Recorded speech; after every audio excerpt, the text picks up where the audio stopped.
Human life has argument. What man does, he does for something, and therefore it is only possible through constant justification, which gives him his condition of responsibility.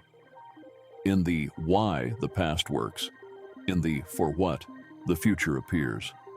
But the articulation of the two creates an internal tension, which is what gives life an argumental character. From the system of installations, man projects vectorially in various directions and with variable intensities, in such a way that the set of circumstances and the possibilities it offers at each moment must be present for the justified choice that allows action to be possible. None of this seems to exist in merely biological life, not even in that of higher animals. Therefore, human life is never exhausted in what it does and what happens to it, but involves a plurality of trajectories, realized or not, or in different degrees, that form the true content of life. Human life has a dramatic character because it is not a series of acts or facts, but occurs in the form of something happening to someone. The someone is the necessary condition of the happening. This argumental and dramatic character can be attenuated in certain phases of life, but the reason for this is that occasional depersonalization may occur.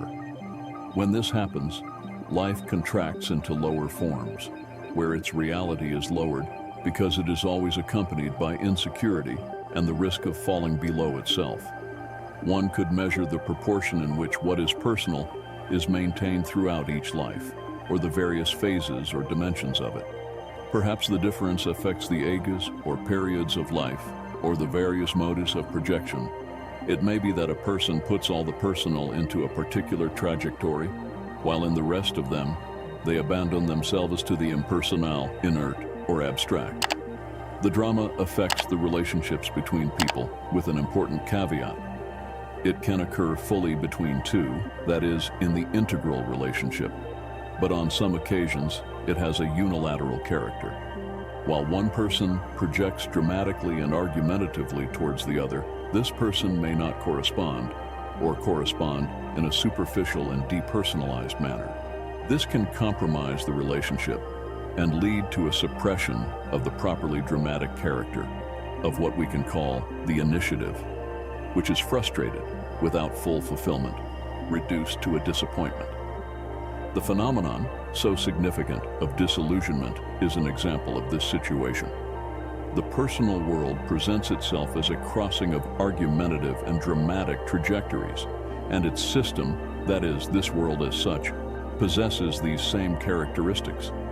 I mean that the personal world of each of us, in which other people necessarily enter, is itself argumentative and dramatic, and therefore it belongs to it a form of reality that, as far as I know, has not been studied, and that is radically distinct from that of the psychic world.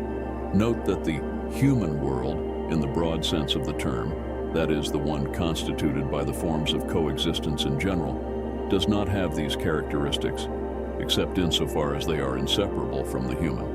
And as relationships are volatile and changing, and acquire or lose their most characteristic traits, the boundaries between them are not rigid or permanent, which makes the mapping proposed here particularly difficult.